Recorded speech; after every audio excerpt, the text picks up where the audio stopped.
مفتی صاحب سوال یہ کہ ڈاکٹر ذاکر نائک اور ڈاکٹر اسرار احمد صاحب کے ذریعے دنیا میں بڑے پیمانے پر قرآن کا پیغام پھیل رہا ہے، لیکن یہ دونوں عالم نہیں ہیں، ان کو سننا کیسا ہے؟ دوسرا سوال یہ کہ ہم اپنے گھروں میں دعوت دین کا کام کرتے ہیں، یہ دونوں عالم نہیں ہیں لیکن علماء کی ہدایت کے مطابق ہی پھیلا رہے ہوتے ہیں، تفسیریں جو پڑھتے ہیں وہ علماء نے لکھی ہوئی ہوتی ہیں۔ ڈاکٹر اسرار احمد کا جو درس ہے اس میں انہوں نے بتایا کہ میں کون کون سی تفسیروں کا مطالعہ کرتا ہوں، تو وہ ساری علماء کی لکھی ہوئی تفسیریں۔ پھر بھی اگر کسی بات سے اختلاف ہو تو پھر علماء سے پوچھ لینا چاہیے، پھر اگر اختلاف ہو تو پھر علماء کی بات کو ترجیح دینی چاہیے۔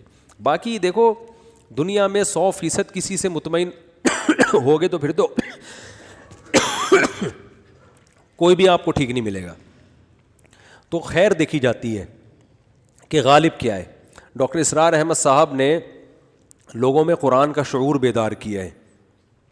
بعض فروعی مسائل ان کے ایسے ہیں جس میں ہمیں ان سے اختلاف ہے، ٹھیک ہے نا، تو لیکن عمومی طور پر انہوں نے ان کی جو خاصیت ہے نا، آسان زبان میں لوگوں کے لب و لہجے میں اور جدید ذرائع کو استعمال کر کے قرآن کے ان مضامین کو ہائی لائٹ کیا ہے جن کو اللہ نے بہت اہتمام سے بیان کیا ہے۔ قرآن کے کچھ مضامین ایسے ہیں جو بہت اہتمام سے اللہ نے ان کو، تو انہوں نے ان مضامین کو اچھالا ہے۔ تبھی آپ تنظیم اسلامی کے لوگوں میں اکثریت کو دیکھیں گے جہیز نہیں لیتے یہ لوگ، سمجھ رہے ہو کہ نہیں سمجھ رہے، جو میں نے جہاں تک دیکھا ہے، اور وراثت صحیح طرح سے وقت پہ تقسیم کر رہے ہوتے ہیں، سود نظام کے خلاف آواز بھی بہت زیادہ اٹھاتے ہیں، تو یہ قرآن کے اہم مضامین ہیں نا، تو یہ ان کی بہت بڑی خدمت تھی جو میں سمجھتا ہوں کہ اس پہ ان کو اپریشیٹ کرنا چاہیے۔ تو اور تنظیم اسلامی کے جو ابھی شجاع الدین شیخ صاحب ہیں، ان کی بڑے ماشاءاللہ کام ہے، انہوں نے کے پی کے میں نصاب تعلیم میں اسلامیات کا بڑا اچھا نصاب بنا کے گورنمنٹ سے منظور کروایا ہے۔ یہ بہت بڑی کامیابی ہے کہ آپ ایک اچھا سلیبس بنائیں اور حکومت سے اس کو منظور کروائیں۔ تو میری براہ راست ان سے ملاقات ہوئی تھی، کہیں جا رہے تھے پتہ نہیں ایئرپورٹ پہ یا کہاں ہوئی تھی مجھے یاد نہیں، تو انہوں نے مجھے پورا وہ بتایا، میں نے کہ تو بڑا ماشاءاللہ خاندانی کام کیا ہے، تو اچھا کام کیا۔ ڈاکٹر ذاکر نائک تو ذاکر نائک ہے بھائی، وہ تو ہٹو بچوں، کیا خیال ہے؟ ٹھیک ہے، ڈاکٹر ذاکر نائک تو کیا ہے؟ کل میں نے ان کا کلپ سنا، پتہ نہیں کیا سوال کیا، انہوں نے فوراً وہ نکال کے ہندوؤں کی کتاب کا حوالہ دے دیا۔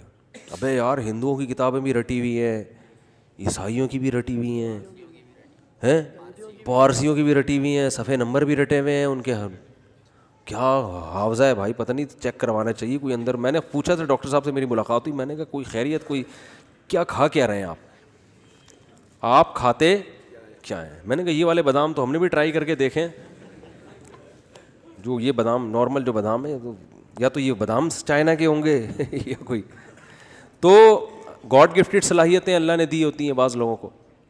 اور پھر بڑی بات ڈاکٹر ذاکر نائک میں یہ ہے کہ اتنا کچھ ہونے کے بعد انتہائی درجے کی تواضع ہے۔ میں ڈاکٹر صاحب سے 2 دفعہ ملا ہوں تو میں نے ان کو بالکل ایک سادہ سا انسان پایا، نارمل، کوئی پھوں پھاں نہیں ہے۔ ہم جب جا کے بیٹھے تو بار بار خود ہی چائے لا کے پیش کر رہے ہیں، خود ہی کھجور، کبھی کھجور آ رہی ہے، کبھی چھوارے آ رہے ہیں، کبھی مٹھائی آ رہی ہے، کھائیں کھائیں، اور 2-2.5 گھنٹے ہم ہی اٹھے ہیں، اکرام میں ڈاکٹر صاحب بیٹھے رہے ہیں، حالانکہ بہت مصروف آدمی ہے۔ تو وائٹ کلر کا کرتا شلوار، وہ کہتے ہیں یہ جو میں پینٹ شرٹ پہنتا ہوں نا، یہ بین الاقوامی یہ لباس ہے، یہ ریکوائرمنٹ ہے، وہ شلوار قمیض میں غیر مسلموں کو بندہ سمجھ میں آتا ہی نہیں ہے، لیکن نارمل ان کا ڈریس ہے کرتا شلوار ماشاءاللہ آدھی پنڈلی تک، چائنا والی جالیوں والی ٹوپی پہنی ہوتی ہے، بالکل جیسے ایک سیدھے سادہ ایک مسلمان کا لباس ہوتا ہے، کوئی پھوں پھاں نہیں ہے۔ تو محنت ہے، کام کو ہدف بنایا ہوا ہے انہوں نے۔ اچھا ایک بڑی خاندانی بات انہوں نے یہ کی، ان کا چونکہ ویژن ہے نا، جس آدمی کا ویژن نہیں ہوتا وہ کہتا ہے بس دنیا میں جو کچھ کرنا ہے نا کر آ کے نکل لو، بات کی دیکھی جائے گی۔ انہوں نے اپنے پروگرام کی ریکارڈنگ کے لیے کروڑوں روپے کے کیمرے خریدے ہیں کہ ان سے بہت ہائی ریزولیشن کی ویڈیو بنے جو اگلے 50 سال میں دنیا دیکھے گی، کیونکہ جو اس آج کل جو کیمروں کی جو ویڈیوز بن رہی ہیں نا، ٹیکنالوجی اتنی تیزی سے ترقی کر رہی ہے کہ یہ ویڈیو 50 سال بعد نہیں۔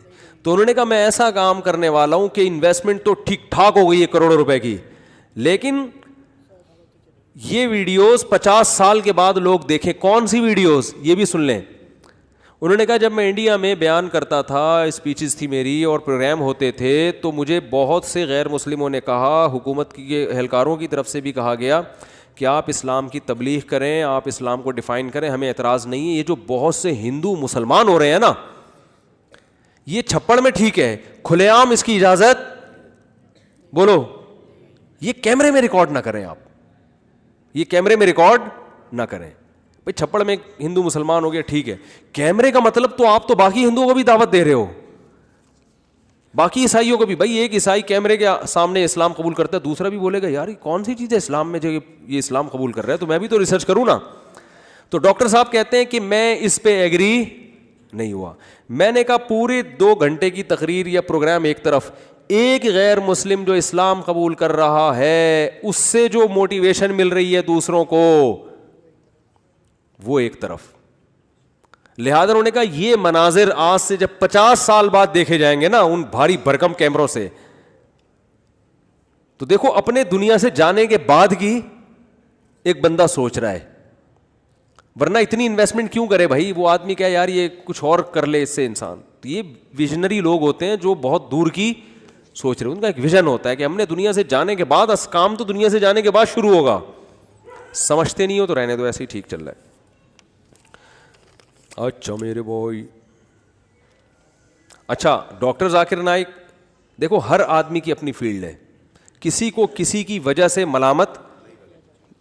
بعض لوگ کیا کر رہے ہوتے ہیں, ڈاکٹر ذاکر نائک ایسا, ان مولویوں کو دیکھو کیا کر رہے ہیں, ابے تم نے یہ پک لگانے کی کیا ضرورت ہے تمہیں, وہ مولوی بیچارہ مسجد میں اپنا کام کر رہا ہے.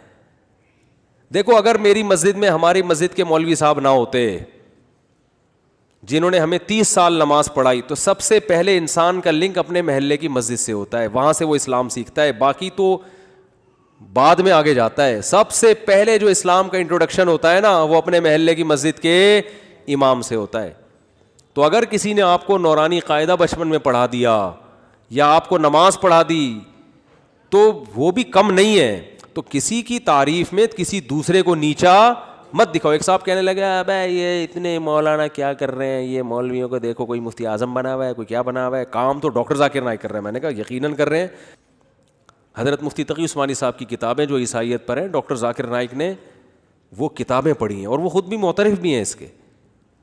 تو وہ کتابیں نہ ہوتی تو ان کا کام کیا ہو جاتا بھائی. جو تحقیق اب پیش کی جا رہی ہے یہ تحقیق نہیں تھوڑی ہے, تو تحقیق پہلے علماء کر چکے ہیں. اب تو ان کا حافظہ ہے کہ اس تحقیق کو لوگوں کے سامنے لانا. کچھ چیزوں میں تحقیق کی, بہت ساری تو پرانی ہے. اور حضرت مفتی تقی عثمانی صاحب نے جو کچھ عیسائیت پہ اتنا زبردست کام کیا, اس میں مولانا حبیب کیرانوی جو ہندوستان کے بہت بڑے عالم تھے دیوبند کے, ان کا بہت بڑا دخل ہے, ان کی بہت ساری عیسائیت پہ ان کی ریسرچ ہے. تو یہ سب ایک دوسرے سے سلسلہ جڑا ہوا ہوتا ہے. ایسا نہیں ہوتا کہ ایک آدمی ایک دم آج اٹھ کے آئے اور کام ہو. پیچھے اس کے طیب اردگان جو آج اسلامی ہیرو بنا ہوا ہے, تو یہ طیب اردگان نہیں ہے, اس سے پیچھے اس کے اسلاف گزرے ہیں جنہوں نے ایک بنیاد رکھی تھی کہ ترکی میں اس طرح سے انقلاب لے کر آنا ہے. اس انقلاب سے پیدا ہونے والے ہزاروں فردوں میں سے ایک فرد کیا ہے, طیب اردگان ہے. ورنہ ایک آدمی سے تھوڑی ہوتا ہے. ایک طیب اردگان اکیلا اٹھ کے آ گیا, باقی کوئی بھی نہیں ہے تو کچھ بھی نہیں ہوگا. پورا ایک دیکھو, ہم کہتے ہیں سلطان محمد فاتح نے قسطنطینیہ فتح کیا, زندہ آباد. او بھائی, سلطان محمد فاتح کے ساتھ جو فوج تھی نا, اصل کام تو اس کا ہے, ٹھیک ہے نا. کریڈٹ یقیناً سلطان محمد فاتح کو جاتا ہے کہ بڑا کمانڈر تھا, لیکن اگر اس کے ساتھ ہم لوگ ہوتے تو قسطنطینیہ فتح نہیں ہونے والا تھا. کیا خیال ہے بھائی؟ سلطان محمد فاتح کے ساتھ جو فوج تھی وہ سارے ویژنری لوگ تھے جو مجاہد تھے. پتہ ہے وہ ابھی تک اس کی انہوں نے وہ تصویریں لگائی, تصویر جائز نہیں ہے اسلام میں, لیکن بار انہوں نے ایک یادگار کے طور پہ لگائی ہوئی ہے کہ جو بندہ سب سے پہلے قلعے پہ چڑھ کر جس نے جھنڈا لہرایا تھا نا قسطنطینیہ کی دیوار پہ, اس کا نام بھی تاریخی کتابوں میں لکھا ہوا ہے. اس نے ایسی بہادری کی تھی کہ وہاں جو قسطنطینیہ کی دیواروں پہ نا گرم کھولتی ہوئی تیل کی دیگیں ہوتی تھیں, وہ رکھتے تھے تاکہ جیسے ہی کوئی سیڑھیوں سے قلعے کی دیوار پہ چڑھے تو وہ دیگیں الٹ دیا کرتے تھے. ایسے میں کئی لوگ گئے ہیں اوپر جو کھولتے ہوئے تیل سے جل کے ہلاک ہوئے, شہید ہوئے, اور ایک پہنچنے میں کامیاب. تو سلطان محمد فاتح کی فوج میں ایسے لوگ بھی تھے. پھر وہ جب گیا ہے نا, اس نے جا کے جو جھنڈا لایا اسلام کا, اور فوراً اس کے, کیونکہ وہ تو بالکل نمایاں ہو گیا نا, اس کو پتا تھا یقینی شہادت ہے, لیکن جھنڈا تو لگاؤ جا کے, مر جاؤ گے تو کیا ہو جائے گا. اس نے جا کے جھنڈا گاڑا ہے, درجنوں پہلے شہید ہو چکے ہیں, یہ جا کے گیا, اس نے جھنڈا گاڑا ہے اور اس کے فوراً تیر آ کے لگا, یہ شہید ہو گیا. لیکن جو عیسائیوں کا حاکم تھا نا, اس نے کہا کہ یار ایسی کی تیسی اس جگہ آ کے بندہ جھنڈا لگا کے چلا گیا, تو اس میں پھر ان کا جو ان کا بادشاہ تھا نا وہ بوکھلا کے باہر نکلا ہے. اور بعض کتابوں میں اس نے خودکشی کر لی, بعض میں کہا اس نے پتہ نہیں کیا کیا, چھلانگ مار کے ہلاک کر دیا. واللہ وجہ آسان خطا ہو گئے اس کے کہ یار یہاں تک پہنچ گئے, اب اس سے موٹیویشن ملی دوسروں کو. اب وہ سارے ویژنری لوگ تھے, اگر وہ ایسے ہوتے کہتے یہ تو خودکشی کر لی ہے, تیر آگے لگ گیا, ہم تو نکلے یار, اب یہ کوئی جنگ ہے, سارے وہ تو, اور اس کے لیے پورا ایک جو ہے نا ویژن ہوتا ہے, بہت پہلے سے اس کی پلاننگ ہوتی ہے. تو ڈاکٹر ذاکر نائک تو ہمارے سراخوں پہ بھائی, جو آدمی جو کام کر رہا ہے اس کو اپریشیٹ کرنا چاہیے. بھائی خاندانی, ہمارے ہاں منفی سوچ بہت ہے, جو اچھا کر رہا ہے اس میں کیڑے نکالو کیونکہ آپ کی پارٹی کا نہیں ہے. ڈاکٹر ذاکر نائک کے لوگوں نے پتہ نہیں کیا کیا ملحد اور پتہ نہیں کیا کیا کہہ دیا, چونکہ کچھ مسلکی اختلاف آ رہا تھا. اور بعض ڈاکٹر ذاکر نائک سے عقیدت میں اتنی غلو کیا انہوں نے کہ ان کے سوا, میں لکھا ہوتا ہے ڈاکٹر ذاکر نائک کی جو اسپیچز ہیں اس کے نیچے, اب ہے ان کو دیکھو کام, اور یہ مولویوں کو دیکھو یہ کیا کر رہے ہیں, مولویوں کو دیکھو کیا کر رہے ہیں. وہ بھائی مولوی بیچارہ اپنا کام کر رہا ہے, انہوں نے مسجدیں سنبھالی ہوئی ہیں, محلوں کو سنبھالا ہوا ہے انہوں نے. جو مسلمان ہو رہے ہیں ان کو تو انہوں نے ہی سنبھالا ہوا ہے نا. سارا دن دارالفتہ مدارس ہمارے دیکھ لو, دارالعلوم کورنگی ہے, سارا دن ہزاروں لوگ ان سے مسائل پوچھتے ہیں. یہ بند ہو جائیں تو یہ مسائل کون بتائے گا. تو ہر آدمی اپنا کام کر رہا ہے, جو برا کر رہا ہے اس کو بولو یہ غلط کام ہے, جو اچھا کر رہا ہے اس کو بولو کیا کر رہا ہے بھائی, ہٹو بچوں.